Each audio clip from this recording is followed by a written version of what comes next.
నమస్కారం సార్. నమస్తే అండి. సార్ మ్యూజిక్ డైరెక్టర్ చక్రి గారి గొంతును ఏఐ తో క్రియేట్ చేసి రవితేజ గారి మాస్ జాతర సినిమాలో రీసెంట్ ఒక సాంగ్ రిలీజ్ చేశారు, అందులో పెట్టేయడం జరిగింది. ఇప్పుడు అది విపరీతంగా వైరల్ అయిపోతుంది.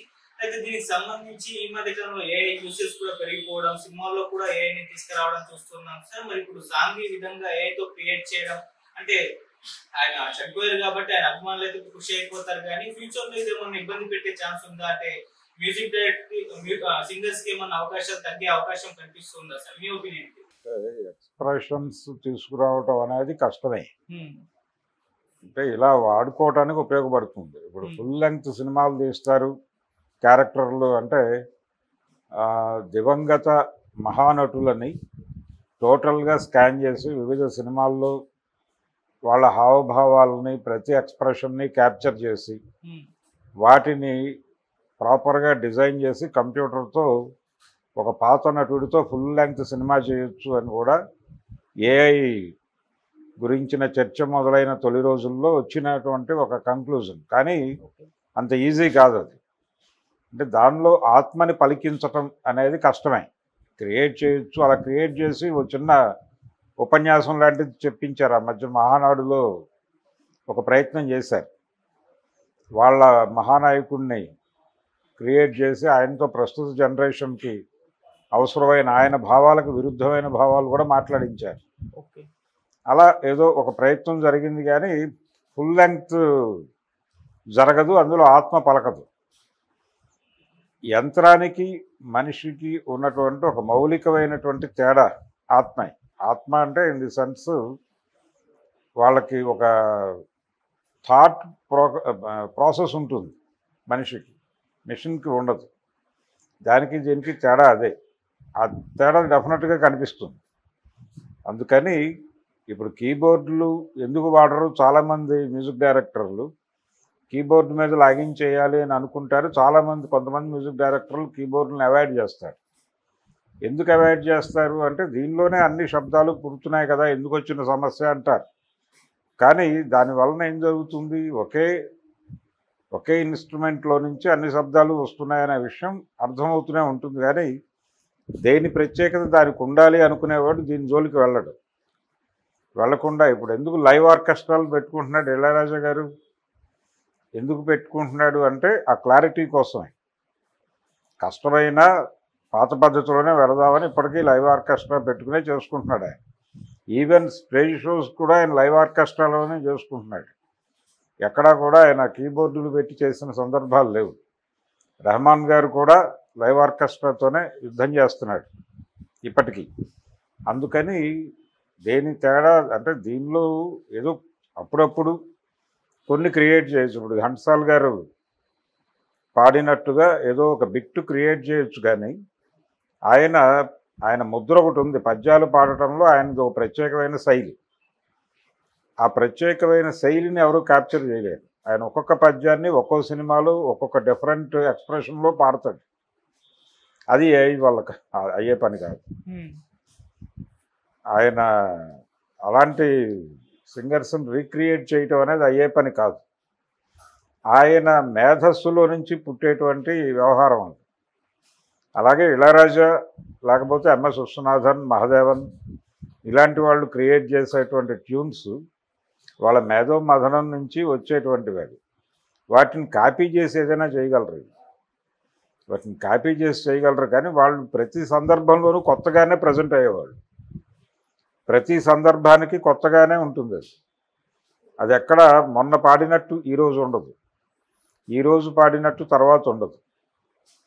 ఈవెన్ ఆయన ఒక అమెరికాలో స్టేజ్ షో చేస్తూ చెప్పాడు ఘంటసాల గారు, గతంలో నేను పాడిన పాటలు ఇప్పుడు మీకోసం ఇలా అని చెప్పి మొదలు పెడతాడు.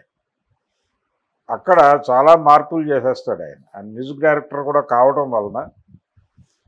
సినిమాలో తనకు అవకాశం లేని అంటే కొన్ని సందర్భాల్లో ఇప్పుడు ఒక పాట ఉంది ఒక సినిమాలో, ఆ పాట యాక్చువల్గా సుశీల గారు పాడాలి, ఈయన మ్యూజిక్ డైరెక్టరు. సుశీల గారు పాడటానికి రావటానికి టైం తీసుకుంది ఆవిడ. ఈలోపు ఈయనే పాడేశాడు, ఆర్కెస్ట్రాతో పాడేసి రికార్డ్ చేశాడు. రికార్డ్ చేసిన తర్వాత ఆవిడ షాక్. ఆవిడ వచ్చి ఇదేమిటి ఆయన పాడేశారు కదా, ఇంకా నాతో పాడించరేమో అనుకుంది ఆవిడ. అనుకుంటే, లేదమ్మా నువ్వు కూడా పాడు, నేను సరదాగా నా తృప్తి కోసం పాడుకున్నాను, ఇది సినిమాలో వాడుకుంటారా లేదా అన్నది వాళ్ళ గొడవ. లేకపోతే రికార్డులో ఉంటుంది, సినిమాలో లేకపోయినా పర్వాలేదు, అందుకని సరదాగా రికార్డ్ చేశాను, నువ్వు టెన్షన్ పడకు, నువ్వు పాడు అని పాడించాడు ఆవిడతో. సినిమాలో ఆవిడ పాడిన పాటే ఉంటుంది, కానీ రికార్డుల్లో ఆ పాట బయటకు వచ్చింది, ఘంటసాల గారు పాడింది. అది విపరీతమైన పాపులర్ అయిపోయింది ఆ పాట. ఇలాంటి క్రియేటివిటీకి సంబంధించిన ఏరియాల్లో ఏఐ చాలా పరిమితంగానే ఉపయోగపడుతుంది. అన్నీ దానిలో మీరు ఏమిస్తే దాన్ని అది రీప్రొడ్యూస్ చేస్తుంది. ఇప్పుడు చాలా విషయాలకు సంబంధించి గూగుల్కి మీరు ఇచ్చిన సమాచారమే మీకు ఇస్తుంది. ఏఐ కూడా అంతే, మీరు దానిలోకి ఏది పంపు చేస్తారో అది మీకు ఇస్తుంది, దాన్ని ఒక ఆర్డర్లో పెట్టి మీకు ఇస్తుంది.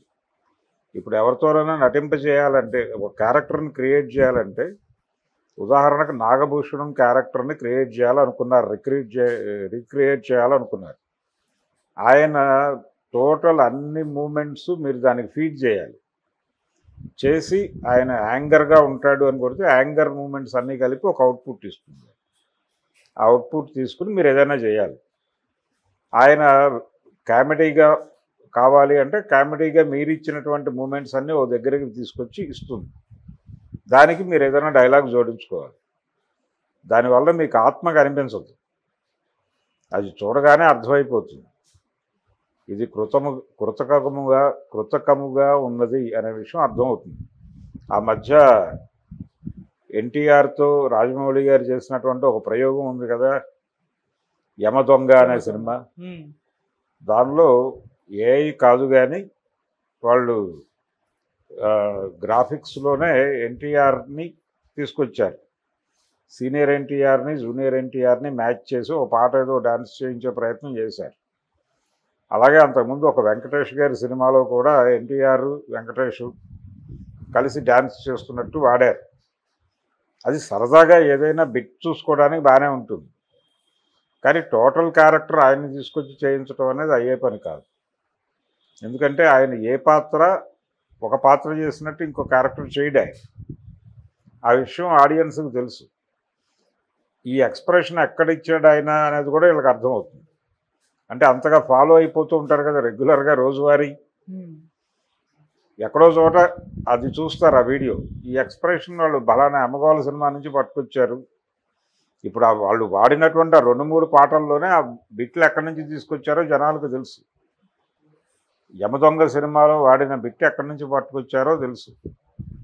గజ దొంగ తదితర సినిమాల నుంచి పట్టుకొచ్చి ఆ ముక్కలు వాడారు. అక్కడ వాడి ఆ పక్కన జూనియర్ ఎన్టీఆర్ని మ్యాచ్ చేస్తూ షార్ట్ కంపోజ్ చేశారు. ఇది సామాన్య ప్రేక్షకుడికి తెలుసు. రేపొద్దున ఇదే ఫుల్ లెంగ్త్ సినిమా తీస్తే ఎవరు చూస్తాడు దాన్ని? అక్కర్లేదు మాకంటారు. అలాగే వీళ్ళు పాటలు కంపోజ్ చేసినా ఎవడో వినడు. ఇళయరాజాతో మ్యూజిక్ చేయించుకోవాలనుకుంటే ఇళయరాజా గారు ఆయన పద్ధతిలో ఆయన సంగీతం ఇస్తాడు. లేదు కోటిని పెట్టుకుంటే కోటి పద్ధతిలో, కోటికి సబ్జెక్ట్ ఇంకిన పద్ధతిలో ఆయన మ్యూజిక్ ఇస్తాడు.